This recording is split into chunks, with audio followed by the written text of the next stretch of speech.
Hello friends, how are you. Abhimanyu classes में एक बार फिर से आप सभी का स्वागत है।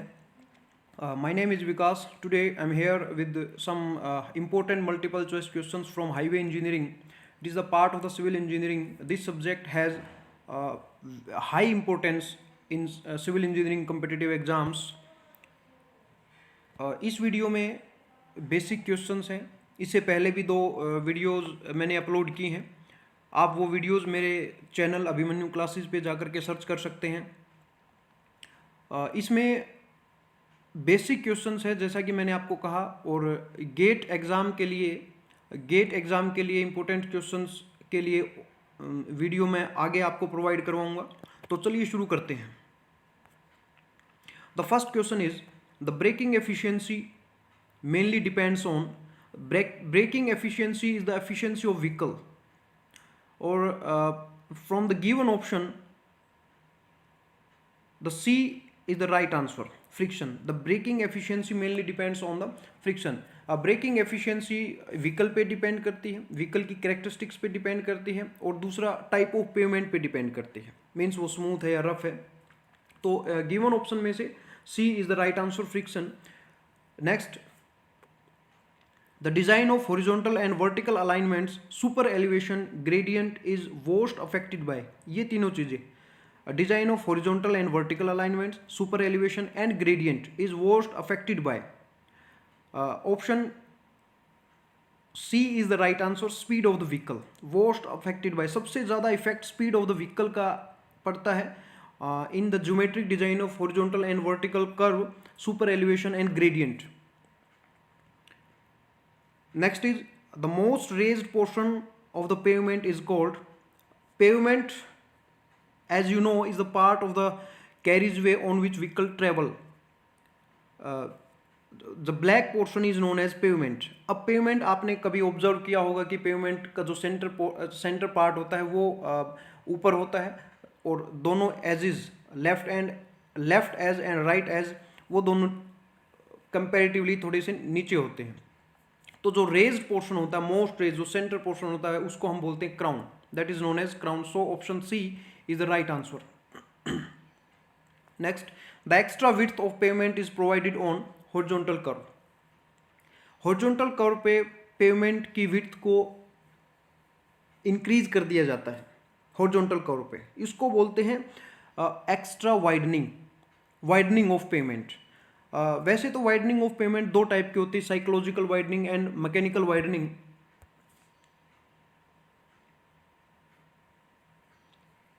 जो वाइडनिंग है total, that is mechanical widening and psychological widening. ये जो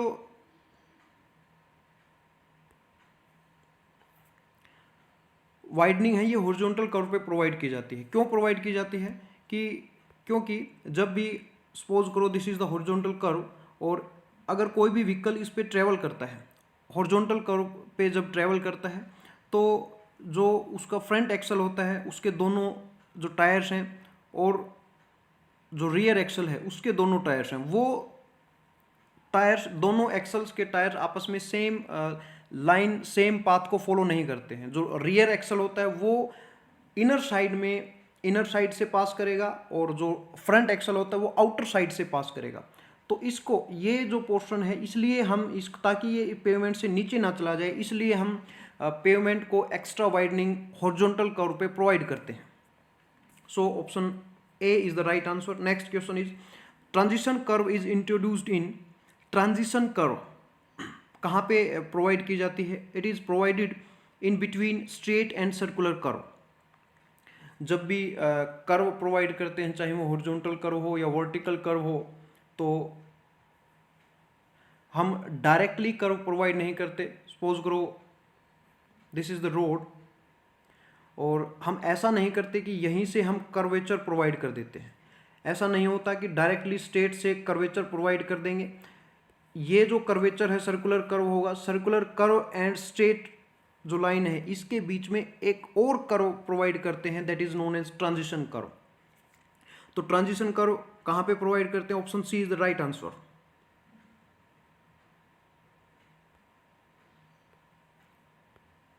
Next is the design speed of NH on a cross slope up to 10% is, option A is the right answer, 100 kilometre per hour design speed है NH national highway की। किस case में? जब cross slope up to 10% हो। Cross slope 10% का मतलब क्या है? अगर क्रॉस स्लोप 10% है, उस टाइप की टोपोग्राफी को हम बोलते हैं प्लेन टोपोग्राफी, और we can say plain terrain. If the cross slope is from 10 to 25%, then the terrain is known as rolling terrain, and the 25 to 60% उस केस में माउंटेनियस। अगर स्लोप ग्रेटर देन 60% है, then the terrain is known as steep terrain और steep slope. तो cross slope के according terrain को divide किया है 4 कैटेगरीज में। 10% है हमारे क्वेश्चन के according, up to 10%। 10% means terrain और topography is the flat. So flat topography के केस में एनएच को डिजाइन करते टाइम जो डिजाइन स्पीड है that is 100 kilometre per hour. Option A is the right answer. Next is a part of payment raised with respect to one side, keeping the other side constant is called, option C is the right answer, super elevation. इसका मतलब क्या है? आपने horizontal curve पे observe जरूर किया होगा कि हॉरिजॉन्टल कर्व पे इनर साइड जो इनर एज है that is at low level and outer edge is raised with respect to the inner as.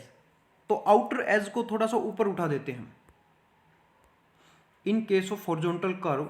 In case of horizontal curve, suppose this is the horizontal curve, एक road है, horizontal curve road पे ही provide करते हैं।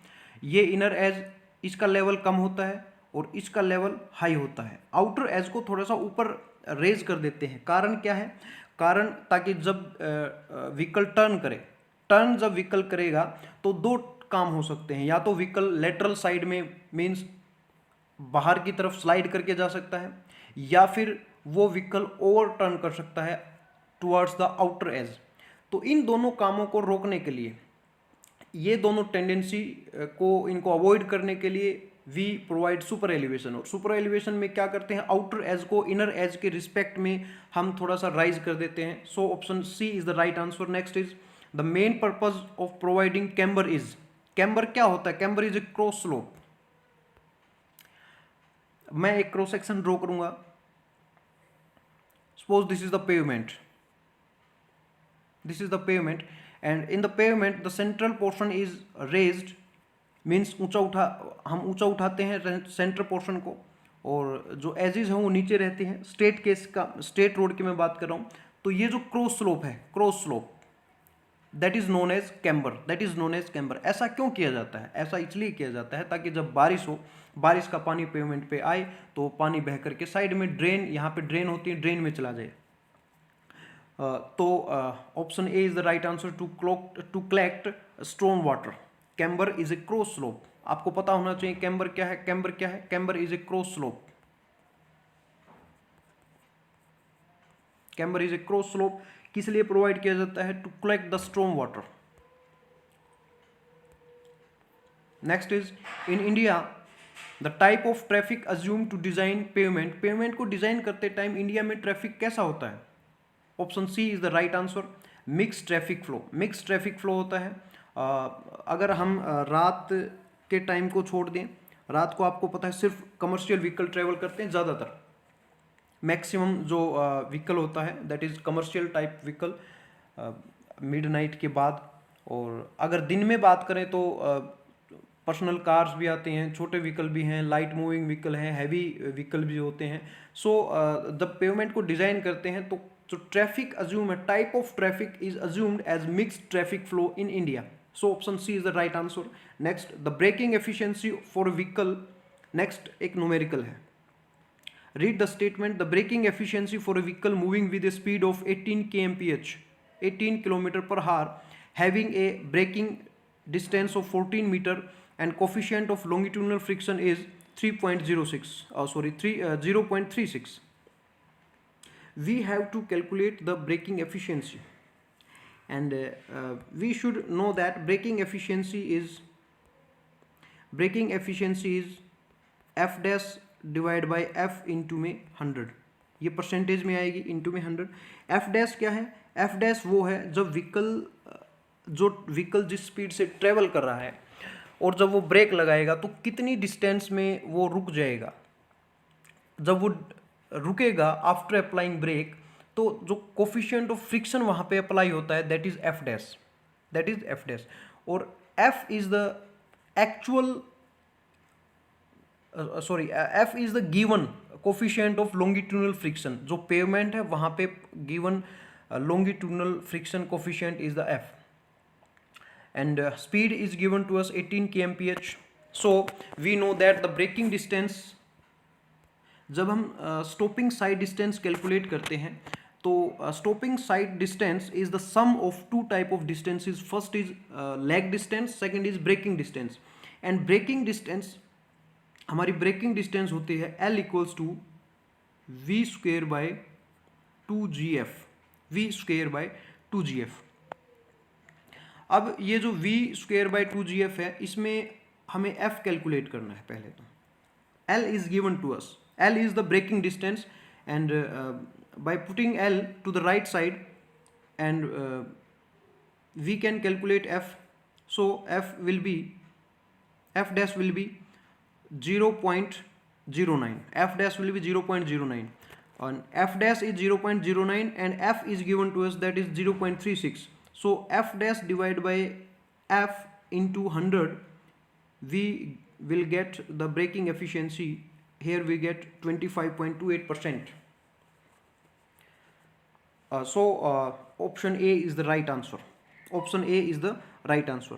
देखिए ये जो मैंने आपको फॉर्मूला बताया, ये v स्क्वेयर बाई 2gf, ये यहाँ पे v है, this is metre per second में, ये जो स्पीड है व्हीकल की मीटर पर सेकेंड में, but in our question speed is given in kilometre per hour, means kmph. So we have to convert this speed in metre per second, और metre per second में आप इसको आराम से convert कर सकते हैं। Next is the uneven index for a good pavement surface of high speed should be, good pavement mean अगर pavement को हम good कहेंगे अगर उसका uneven index is less than 1500 millimetre पर किलोमीटर है। अब ये uneven index क्या है ये मैंने यहाँ लिखा है कि uneven index है क्या। uneven index, it is the cumulative measure of vertical undulations of pavement surface recorded per unit horizontal length of the road. इसको बोलते हैं uneven index. मीन्स सपोज करो कोई पेवमेंट है, कोई भी पेवमेंट 100% फ्लैट नहीं हो सकती, उसमें कुछ ना कुछ अंडुलेशंस होते हैं। अगर हम उसको जूम करके देखें इस टाइप से तो ये पेवमेंट के सपोज करो अंडुलेशंस है। अब ये अंडुलेशंस मीन्स यहाँ से ये डिस्टेंस जो है, दूसरा अंडुलेशंस मीन्स 1 किलोमीटर में, 1 किलोमीटर की डिस्टेंस में अगर ये सारे जो अनइवननेस है, ये जो अंडुलेशंस है, इनकी वर्टिकल हाइट को ऐड कर दें और वो वर्टिकल हाइट 1 किलोमीटर तक की पेवमेंट में 1500 मिलीमीटर पर किलोमीटर से कम हो तो उस पेवमेंट को हम कहेंगे good pavement. If it is less than 2500, if it is less than 2500 उसको हम कहेंगे डिजायरेबल। ठीक है। If it is greater than 3500 millimetre, greater than 35 millimetre per kilometer, then the pavement is considered as uncomfortable pavement even for speed 55 kmph। अगर 55 की speed में vehicle जाएगा तो भी उसके लिए भी बहुत ही अनकंफर्टेबल पेवमेंट होगी। कब? जब उसका uneven index greater than 3500 millimetre पर किलोमीटर है। तो अनइवन इंडेक्स क्या है? एक अंडुलेशंस को मेजर करने का एक तरीका है अनइवन इंडेक्स, उसको रिप्रेजेंट करने का, दूसरों को बताने के लिए इसका एक तरीका है। Next question is if the camber is x% then the cross slope is, camber ही एक क्रॉस स्लोप है। अगर कोई कहे कि कैम्बर x% है तो हम उसको क्या लिख सकते हैं? x divide by 100, x divide by 100। Cross slope हम किस में रिप्रेजेंट करेंगे? x divide by 100। सपोज करो कैम्बर है हमारा 5%, कैम्बर क्या है? सपोज करो 5%। सो क्रॉस स्लोप क्या हो जाएगा? 5 divide by 100 means 1 in 20, 1 in 20, 1 in 20। ये हो जाएगा हमारा cross slope. So option C is the right answer. Next is the camber required depends on, जो कैम्बर है, कैम्बर क्या है, कैम्बर एक क्रॉस स्लोप है to collect the storm water, means पानी को कलेक्ट करने के लिए पेवमेंट पे गिरने वाले वाटर को रिमूव करने के लिए कैम्बर यूज किया जाता है, सरफेस वाटर को रिमूव करने के लिए।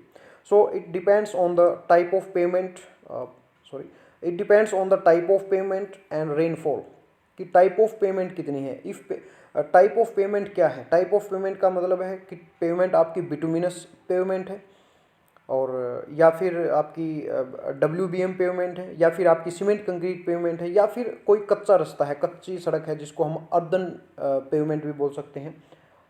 सो टाइप ऑफ पेमेंट भी डिपेंड करेगा। अगर देखो सपोज करो अगर आपकी सड़क कच्ची है तो उस केस में आपको कैम्बर ज़्यादा प्रोवाइड करना पड़ेगा, ठीक है। अगर आपकी पेमेंट बिटुमिनस है तो आपको कैम्बर कम प्रोवाइड करना पड़ेगा। कैम्बर का मतलब क्या है, क्रॉस स्लोप। रोड पे जब आप चलते हैं तो आपको दो स्लोप दिखाई देंगे, एक तो cross slope means lateral direction में, सपोज करो ये कोई सड़क है, ये कोई रोड है, ये कोई पेवमेंट है, तो एक तो स्लोप आपको मिलेगा लेटरल डायरेक्शन में, इस डायरेक्शन में, सेंटर से लेफ्ट साइड में और सेंटर से राइट साइड में। दूसरा एक और स्लोप होता है जो लॉन्गिट्यूडनल डायरेक्शन में, उसको बोलते हैं लॉन्गिट्यूडनल स्लोप, और जो लेटरल स्लोप होता है that is known as camber और we can say cross slope. So एक रेनफॉल दूसरा फैक्टर है जिसपे डिपेंड करेगा। So option C is the right answer. Rainfall अगर ज़्यादा है तो कैम्बर भी ज़्यादा प्रोवाइड करना पड़ेगा। Next question is the minimum camber required in heavy rainfall area for bituminous road as per IRC। IRC का मतलब है इंडियन रोड कांग्रेस, और इंडियन रोड कांग्रेस के अकॉर्डिंग हैवी रेनफॉल एरिया में बिटुमिनस पेवमेंट के लिए, बिटुमिनस रोड के लिए, जो तारकोल के रोड जिनको हम बोलते हैं, ब्लैक पेवमेंट जिसको बोलते हैं, बिटुमिनस पेवमेंट, उसके लिए camber the minimum camber is 2.5%, 2.5%। ये यहाँ पर मैंने आपको एक टेबल प्रोवाइड करवाई है, recommended values of camber, recommended values of camber for the different type of pavement and for the different rainfall intensity। ये हैवी के लिए है एंड ये लाइट के लिए है, अलग अलग पेमेंट के लिए है, देख लेना इनको, ज़रूरी है, इनमें से क्वेश्चन जरूर आता है। Next is the rise of crown for pavement 7 metre wide. एक पेवमेंट है जिसकी विड्थ है 7 मीटर, हैविंग 1/50 स्लोप्स। जो उसका स्लोप है, अगर इस टाइप से स्लोप गिवन हो तो समझ जाइएगा कि स्लोप है cross slope, that is camber with respect to edge. With respect to edge जो स्लोप है that is camber, that is 1/50 slope है। तो आपको बताना है the rise of crown. Crown क्या है, क्राउन जो मोस्ट रेज्ड पोर्शन होता है, पॉइंट होता है, दैट इज क्राउन, मतलब सेंटर पोर्शन। पेवमेंट का सेंटर पोर्शन ऊंचा होता है, एज नीचे होती हैं, उसके दोनों किनारे नीचे होते हैं, तो जो क्राउन है, क्राउन का राइज बताना है आपको। एक डायग्राम शो कर सकता हूं।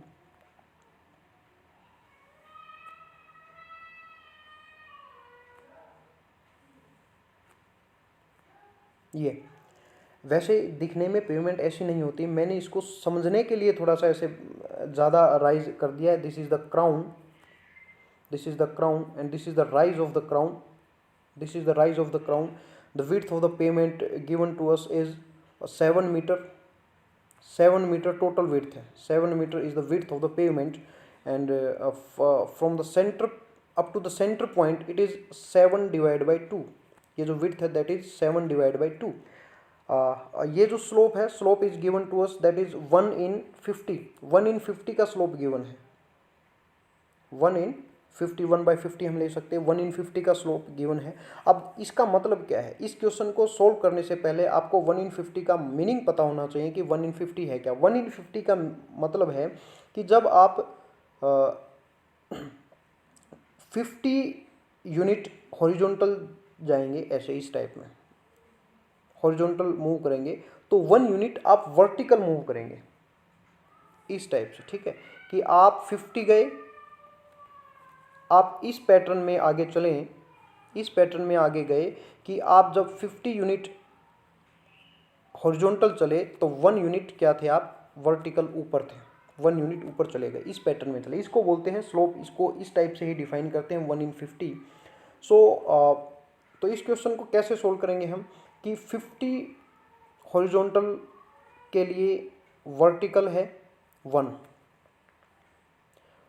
के लिए वर्टिकल क्या है 1/50, और हमें जाना कहाँ तक है इस एज से ये जो लेफ्ट एज है, लेफ्ट एज से सेंटर तक, यहीं तक जाना है, और यहीं तक जाने में हमें पता चल जाएगा कि हम कितना ऊपर चले गए।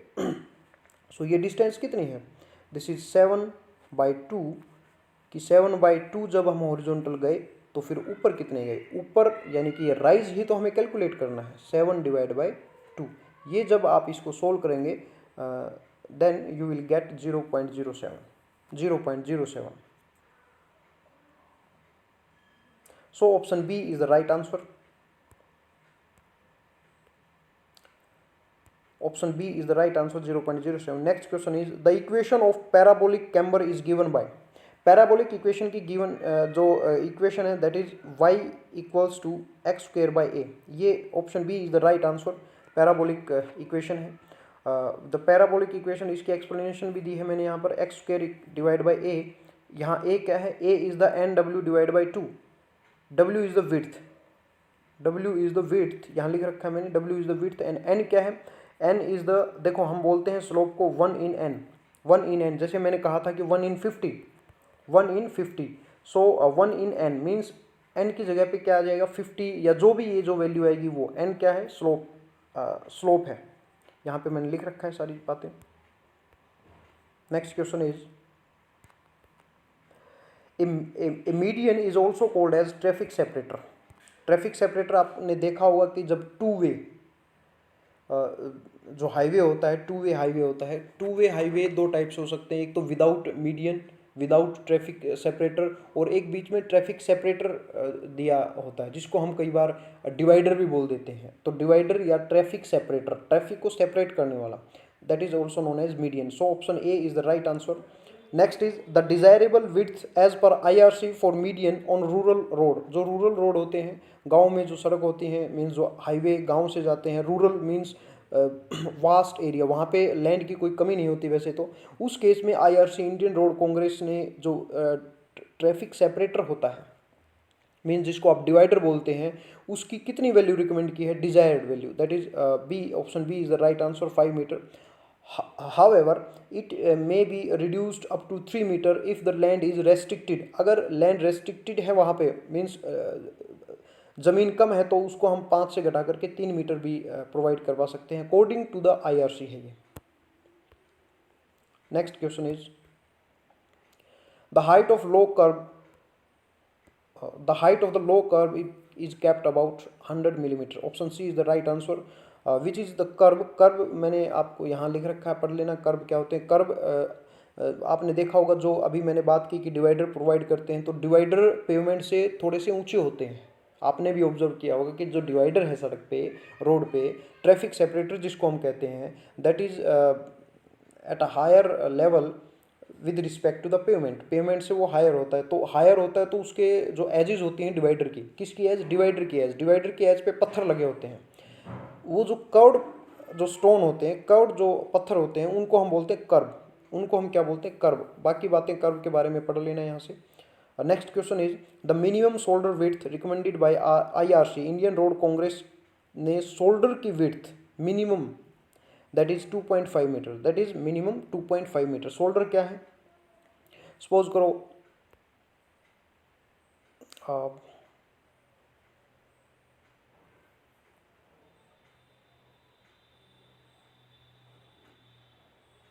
ये है हमारी पेमेंट, सपोज करो this is the pavement, this is the pavement. अब पेमेंट के साइड में दोनों तरफ थोड़ी सी एक्स्ट्रा हम लैंड प्रोवाइड करवाते हैं, उसके बाद यहाँ पे झाड़ियाँ वगैरह शुरू होती हैं, तो पेमेंट के दोनों तरफ ये जो पोर्शन होता है इसको बोलते हैं शोल्डर। इनको क्या बोलते हैं, शोल्डर। एक शोल्डर लेफ्ट साइड में और दूसरा शोल्डर राइट साइड में। ये जो शोल्डर होते हैं ये किस लिए प्रोवाइड किए जाते हैं कि इमरजेंसी में व्हीकल के लिए एज ए पार्किंग का पार्किंग में एज ए पार्किंग ये एक्ट करें, मीन्स व्हीकल को अगर पार्क करना पड़े तो साइड में आप वहाँ पे रोक सकते हैं। अगर ये ना हो तो फिर पेमेंट का एरिया कवर करेगा व्हीकल। और मिनिमम विड्थ IRC के अकॉर्डिंग शोल्डर की कितनी है, 2.5 metre. Option D is the right answer. Thanks for watching. अगर वीडियो पसंद आई है तो लाइक करें, शेयर करें और अपनी क्यूरीज को कमेंट्स में लिखें, आपको जवाब मिलेगा। And kindly subscribe my channels name is Abhimanyu classes. आप अगर लाइक करते हैं तो उससे हम मोटिवेट होते हैं और ये मोटिवेशन और ज़्यादा वीडियो प्रोवाइड करवाने के लिए हमें भी प्रेशराइज करता है। So please like, share and comments. Thanks for watching. मिलते हैं नेक्स्ट लेक्चर में।